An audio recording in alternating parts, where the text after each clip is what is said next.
Sa ngayon nga pagdating sa 400cc sports bike na available dito sa Pilipinas na naka-inline 4 engine nga ang kanyang makina, si Kawasaki ZX4RR pa lamang po ang available dito sa Pilipinas na pwede mo ngang mapili. Dito sa atin guys, medyo pricey din talaga guys ang 400cc sports bike na ito ni Kawasaki. Well, alam naman natin na madami naman na talagang napatunayan si Kawasaki pagdating sa motorcycle industry at ang kanila nga pong mga nilalabas na bagong motorcycle ngayon na kahit nga po nasa 400cc lamang po ang kanyang engine displacement, siguradong merong magagandang features at magagandang specs at pagdating sa kanya nga pong physical appearance, merong aggressive looking and more aerodynamics design. Pero ngayon nga guys, tila ba meron na nga pong tatapat dito sa motorcycle na ito kasi masasabi din talaga nating pagdating sa sports bike na nasa 400cc engine displacement, masasabing si Kawasaki ZX4RR talaga guys ang naghahari sa division na yon. Pero sa ngayon nga is meron nga pong bagong motor na dinala dito sa Pilipinas. Yes guys, meron na nga pong unit dito sa Pilipinas ang motor na ito at yun nga po ang ating pag-uusapan. Aalamin natin ang kanyang specs,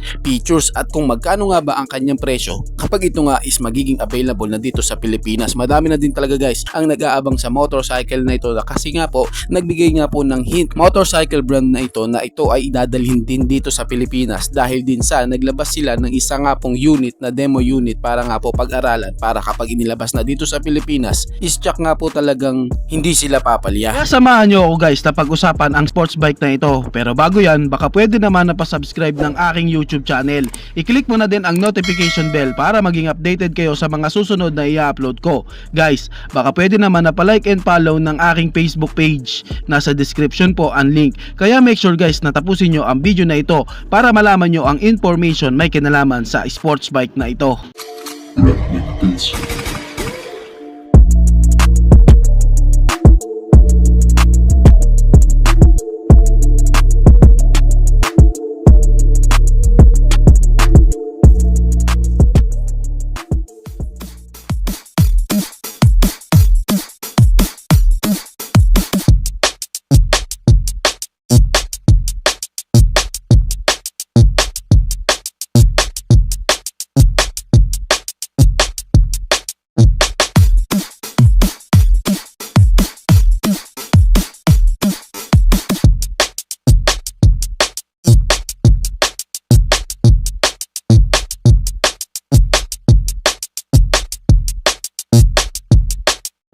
Cove 450RR, ito guys ang isa sa talaga namang napakasulit na sports bike na naka-inline 4 engine nga po ang kanyang makina na meron talagang malakas na power performance na ibibigay sa iyo na pagdating nga sa kanyang maximum power and torque hindi ka talaga mabibitin. Last year pa nga po lumabas ang motor na yan sa bansang China at doon nga guys is madami talaga ang nagkagusto sa motor na ito na meron talagang napakagandang performance na pinakita sa kanila. Pero sa ngayon nga guys, madami sa ating mga kababayan na nagtatanong din sa akin kung ilalabas ba talaga ang motor na ito dito sa Pilipinas dahil sa napipictures ko din po talaga ang motor na yan sa ating YouTube channel at pinapakilala ko din sa ating mga viewers. Pero sa ngayon nga guys, malaki na nga po ang tsansa na ang 450RR nga guys ni Cove is dadalhin na rin yan dito sa Pilipinas at magiging available na dahil din guys sa isang rason na ang Kawasaki ZX4RR kasi guys is wala naman talagang tumatapat sa kanya pagdating nga po sa pagbebenta ng mga 400cc na sports bike na naka-inline 4 engine. Alam naman natin guys na isa ang tunog na nagugustuhan ng mga rider dito sa Pilipinas at kahit saan naman talaga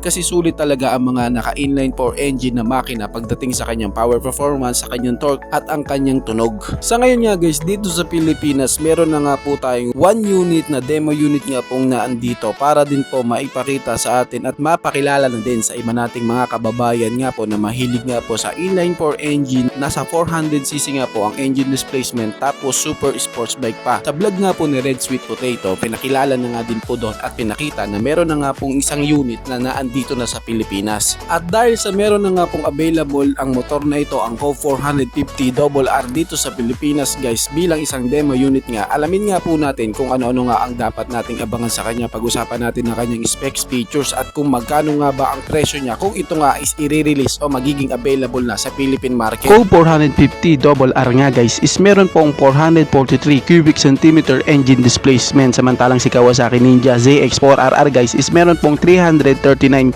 cubic centimeter engine displacement. And syempre guys, same po sila na naka inline 4 engine. Pagdating guys sa kanyang power output, meron nga po siyang horsepower na 70 HP at 13,000 RPM. Tapos po si Kawasaki Ninja ZX4RR guys is meron pong 76 HP at 14,000 RPM. Pagdating naman sa kanyang maximum torque, meron nga po siyang 29 Nm of torque at 10,500 RPM. And yes guys, malakas po talaga ang motorcycle na ito na kaya nga pong mahit ang kanyang top speed sa bilis na 210 kph. At guys, magaan lang po ang motorcycle nito. Ang gaan niya nga lang po halos ang Yamaha R3 na meron nga pong weight na 165 kg. Siya nga guys is naka dual overhead cam with 16 valves, at pagdating po sa kanyang fuel system, siya po is naka fuel injected na and naka liquid cooled engine. Ang motorcycle brand nga guys na Cove motorcycle brand is bago lamang po sa motorcycle industry. Alam nyo ba guys na nagsimula pa lang po sila nitong taong 2017. And yes guys, kita naman guys na talaga namang meron talagang gustong patunayan po ang company na ito. Naglalabas sila ng magaganda, unique at powerful na mga motorcycle para nga po makilala kagad ang motorcycle brand na ito, ang Cove motorcycle. Alam nyo ba guys na ang mga nilalabas po ng Cove motorcycles meron po talaga mga powerful na engine, and syempre guys meron pong magagaan na weight.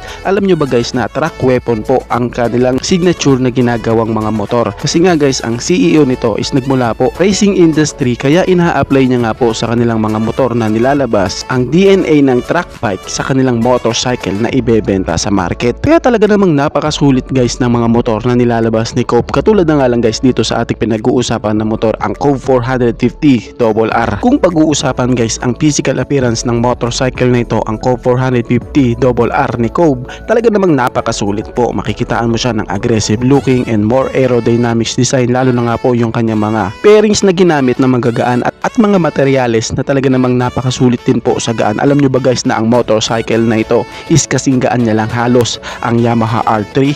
Can you imagine that guys? Isipin mo 400cc engine displacement ito na meron pong inline 4 engine, pero kasing bigat lamang po ng Yamaha R3. Can you imagine that guys kung gaano nga po kasulit gumawa ang Cove motorcycle? At kung usapang inline 4 engine guys, dito sa Pilipinas si Kawasaki pa lamang po ang meron pong available na inline 4 engine na nasa 400cc nga po ang engine displacement. Ito nga pong si Kawasaki ZX400RR. Kaya sa dalawang senaryo nga po ng sports bike na yan guys, kitang-kita nga po natin na tatapatan po talaga ni 450RR ang CF Moto 450SR and ang Kawasaki ZX4RR pagdating nga po sa market selling dito sa Pilipinas. And kung pag-uusapan naman guys ang physical appearance ng mga sports bike na ito, kitang-kita din naman po na si Cove 450RR is talaga naman po makikipagsabayan sa dalawang sports bike na ating napag-uusapan. In terms of quality of bike, alam nyo ba guys na hindi po pipitsugin ang Cove 450RR? Alam nyo ba na equip nga po ang motorcycle na ito, ang sports bike na ito, na mga racing materials, and ang motorcycle na ito guys is isa nga po talagang track weapon na napakagaan din po ng Cove 450RR, kaya makakaasa kang meron nga po itong malakas na power to weight ratio. Isa nga po sa talagang pinagmamalaki ng Cove sa motorcycle nga po na 450RR yung kanya nga pong power to weight ratio. Kahit nga po guys na siya is naka inline 4 engine, meron nga po siyang magaan na weight. Po samahan mo pa sa kanyang slim body shape, lalo nga po yung kanya nga pong tail part, and syempre yung kanya nga pong more on aerodynamics design. Makikita mo nga po sa motorcycle na ito, ang Cove 450RR, na talaga naman pong napaka-aggressive niya.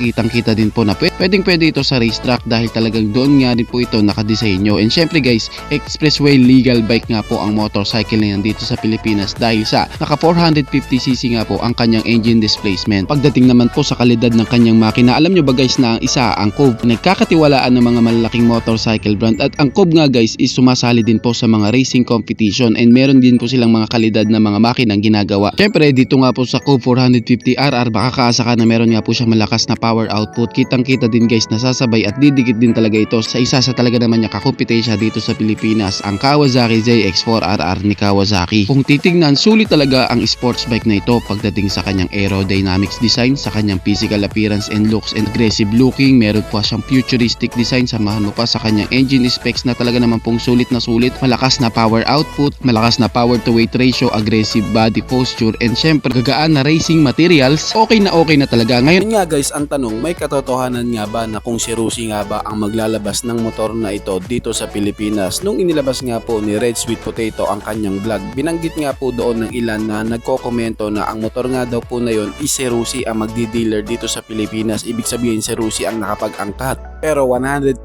nga guys na sinasabi ko sa inyo ang totoo na hindi nga po si Rusi ang maglalabas ng motor na yan dito sa Pilipinas. Ngayon ang tanong, sino nga ba? Well, alam naman natin guys na meron na nga rin pong inangkat si Bristol Motorcycle na mga motor mula nga po sa brand na Cove. Ito nga po si Invictus 400 at si Assassin. Ito nga po yung dalawang motor na kay Cove din po nang galing. At dito nga guys sa senaryo ngayon, dito sa super sports bike na 450 cubic centimeter engine displacement nga po na si Cove 450RR is galing din po kay Cove. Kaya nga po dito sa Pilipinas guys, kapag ito is magiging available na sa Philippine market, siya nga po ang maglalabas, si Bristol Motorcycle. At sabi nga po ng ilan, kapag ito nga daw guys is naging available na dito sa Philippine market, magkakahalaga lamang nga daw po ang presyo nito na nagkakahalaga lang ng 350,000 pesos. Well, may kinalaman nga po sa kanyang presyo, hindi pa po tayo dyan sure guys, kaya mag-a-update din po ako sa inyo kung ano nga ba ang tunay niyang presyo kapag ito is naging available na dito sa Philippine market. Kaya talaga naman pong kaabang-abang nga po ang sports bike na ito, kaya kung may update po agad ko din kayong sasabihan. Sa ngayon nga guys is meron nga po tayong good news, nasa Pilipinas na bilang isang demo unit, and syempre sa kalaunan guys kung magiging available na yan dito sa Pilipinas, agad ko din naman po kayong sasabihan tungkol sa sports bike na ito, ang Cove 450RR. Ano ang masasabi nyo sa motor na ito? Paki-comment naman ng inyong reaksyon. Maraming salamat po. Bago matapos ang video na to guys, baka pwede naman na pahingin ng isang like mula sa inyo bilang pagsuporta sa ating munting video. Maraming salamat po. So pwede mo na ding i-share para din malaman ng iba nating mga ka-rider. Sa tingin ko guys is dito ko na lamang po tatapusin ang ating vlog. I hope na nag-enjoy kayo sa aking hinandang video para sa inyo. Pinasisigla ko din kayo guys na i-subscribe ang aking YouTube channel. I-click mo na din ang notification bell para maging updated kayo sa mga susunod na video na gagawin ko. So dito ko na lamang po tatapusin. Maraming salamat. Ichiboy. Thank you!